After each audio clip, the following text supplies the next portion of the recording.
Halo teman-teman, kami dari kelompok 10 akan membahas materi mengenai kecemasan dan motivasi dalam belajar bahasa. Sebelum memulai materi, yuk berkenalan dulu dengan anggota kelompok kami. Halo, perkenalkan saya Novita Cahya Rahmadani dengan akhiran NIM 05. Halo, perkenalkan nama saya Raden Ayu Agita Nur Salsabila Mardatila dengan akhiran NIM 008. Perkenalkan, nama saya Salsila Fatia Hamini dengan akhiran NIM 012. Perkenalkan, saya Tarisa Rizky Leatul Hutfilah dengan akhiran NIM 022. Yuk, simak pemaparan kelompok kami. Pernahkah kalian merasakan cemas? Apa itu cemas? Cemas adalah perasaan yang timbul ketika kita khawatir atau takut akan sesuatu. Menurut Atkinson 2001, kecemasan adalah perasaan tidak menyenangkan yang ditandai dengan istilah-istilah seperti kekhawatiran, keprihatinan, dan rasa takut yang kadang-kadang dialami dalam tingkatan yang berbeda-beda. Kecemasan merupakan keadaan emosional yang tidak menenangkan seperti perasaan tertekan dalam menghadapi kesulitan sebelum kesulitan itu terjadi dan ditandai dengan adanya perasaan khawatir, prihatin, dan rasa takut pada situasi tertentu. Namun, apabila individu berhasil tanda-tanda kecemasan perasaan ini juga dapat menjadi motivator untuk berbuat sesuatu. Gejala kecemasan yang terjadi pada siswa yaitu siswa terlihat tegang saat belajar di kelas, kemudian gugup apabila ditanya oleh guru, malas mengerjakan latihan yang diberikan oleh guru, berkeringat apabila disuruh maju ke depan kelas mengerjakan tugas atau latihan, dan tangan gemetar ketika harus menyelesaikan soal di depan kelas. Hal tersebut terjadi karena siswa kurang memiliki motivasi dalam belajarnya. Seperti saat ditanya mengenai materi pelajaran, siswa berdiam diri, kemudian tidak mau mengerjakan soal karena takut gagal, mengabaikan tugas-tugas yang diberikan guru, dan menghindari pelajaran. Selanjutnya, mereka sering cemas dalam mengikuti kegiatan belajar, terutama pada mata pelajaran yang mereka anggap sulit. Selanjutnya, ada faktor yang menyebabkan kecemasan pada siswa. Menurut Ahmad Sudrajat, pada tahun 2008, ada 3 faktor penyebab tingginya kecemasan pada diri siswa, yaitu yang pertama, target kurikulum yang terlalu tinggi, iklim pembelajaran kompetitif, pemberian tugas yang sangat padat, serta sistem penilaian yang sangat ketat dan kurang adil dapat menjadi faktor penyebab timbulnya kecemasan yang bersumber dari faktor kurikulum. Yang kedua, sikap dan perlakuan guru yang kurang bersahabat, galak, terlalu tegas, dan kurang kompeten merupakan sumber penyebab timbulnya kecemasan pada diri siswa yang bersumber dari faktor guru. Yang ketiga, penerapan disiplin sekolah yang ketat dan lebih mengedepankan hukuman, iklim sekolah kurang nyaman, serta sarana dan prasarana belajar sangat terbatas juga merupakan faktor pemicu terbentuknya kecemasan pada diri siswa yang bersumber dari faktor manajemen sekolah. Selanjutnya, solusi atau upaya mencegah dan mengurangi kecemasan pada siswa.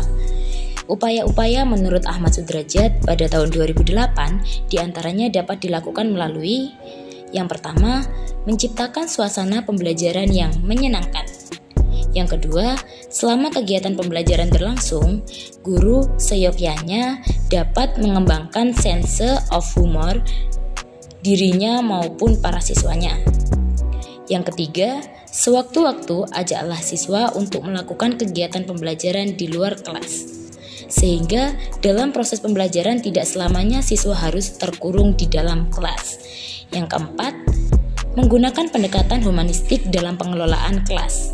Yang kelima, mengembangkan sistem penilaian yang menyenangkan dengan memberikan kesempatan kepada siswa untuk melakukan penilaian diri atas tugas dan juga pekerjaan yang telah dilakukannya. Contoh kecemasan dalam belajar bahasa. Contoh kecemasan siswa dalam pembelajaran bahasa ialah pada saat berbicara. Keterampilan berbicara yang sering dilakukan di sekolah adalah presentasi. Biasanya, siswa merasa gugup atau grogi saat melakukan presentasi dan menjadi terbata-bata. Lupa akan materi yang harus ia sampaikan. dan bahkan dapat memberikan informasi yang salah sebab informasi yang seharusnya lengkap hanya disampaikan secara serta-merta sesuai yang dipikirkan saat itu juga.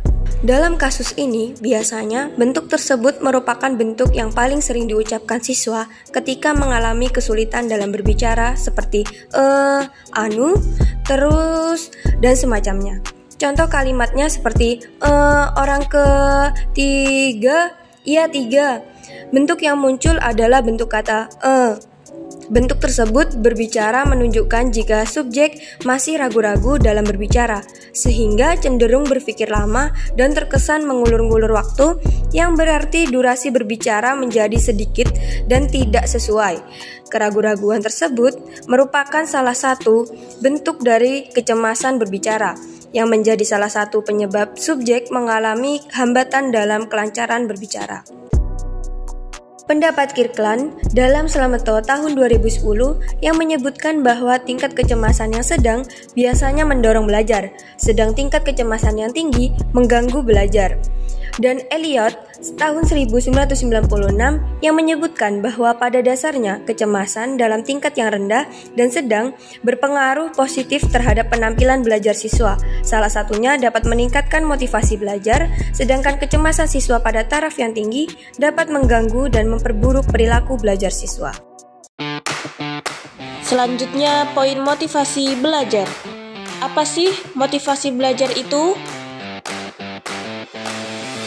Motivasi belajar adalah suatu dorongan yang timbul oleh adanya rangsangan dari dalam maupun luar, sehingga seseorang berkeinginan untuk mengadakan perubahan tingkah laku atau aktivitas tertentu yang lebih baik dari keadaan sebelumnya. Menurut Hamzah B. Yuno tahun 2008, motivasi belajar dipengaruhi oleh beberapa faktor. Kecemasan merupakan salah satu faktor yang dapat mempengaruhi motivasi belajar seseorang. Motivasi belajar dapat dibangkitkan oleh suasana kelas yang kondusif, hubungan antar teman yang akrab, dan perlakuan guru yang bersahabat. Dalam penciptaan kondisi kelas tersebut, peranan guru sangat penting, karena di dalam kelas guru adalah pengelola, pemimpin, dan panutan siswa. Selain itu, dia juga sebagai sumber belajar, sumber inspirasi, dan motivasi. Dengan demikian, suasana kelas dan perlakuan guru dapat menjadi penyebab pertama tinggi dan rendahnya motivasi belajar siswa. Motivasi belajar juga dapat datang dari diri siswa. Kondisi kesehatan yang prima, baik kesehatan jasmani maupun rohani, menjadi dasar yang kuat bagi tumbuhnya motivasi belajar. Kondisi kesehatan akan berkembang persepsi, sikap yang sehat dan realistik, emosi yang stabil, keceriaan, kesenangan, kebahagiaan. Sedangkan kondisi yang kurang sehat maka akan menumbuhkan kondisi sosial yang kurang sehat pula, dan dapat menjadi pangkal dari rendahnya motivasi untuk maju dan motivasi untuk berprestasi. Hubungan antara kecemasan dalam belajar dengan motivasi belajar. Dampak dari kecemasan ada yang bersifat positif dan ada yang negatif. Apabila tidak bisa mengendalikan kecemasan melalui cara-cara yang rasional, maka ego akan mengandalkan cara-cara yang tidak realistis. Freud dalam Kivudiyartanta tahun 2012. Namun, apabila siswa telah berhasil mengantisipasi dan mengatasi gejala-gejala kecemasan, maka perasaan ini akan menjadi sumber motivator seperti yang diutarakan oleh Gerald Corey tahun 2010 bahwa kecemasan adalah suatu keadaan tegang yang memotivasi kita untuk berbuat sesuatu. Pada prinsipnya, kecemasan itu penting untuk meningkatkan motivasi dalam meraih suatu tujuan. Gerald Corey tahun 2010 menyatakan bahwa kecemasan bukan merupakan sesuatu yang patologis, sebab ia bisa menjadi tenaga motivasional yang kuat. Kecemasan adalah akibat dari kesadaran atas tanggung jawab. Kecemasan belajar yang dimiliki siswa akan menentukan motivasi belajar siswa di sekolah. Kecemasan belajar akan membangkitkan semangat siswa untuk lebih rajin belajar. Nah, itu tadi penjelasan materi mengenai kecemasan dan motivasi dalam belajar bahasa. Mohon maaf bila ada salah kata atau salah ucapan. Sekian dan terima kasih.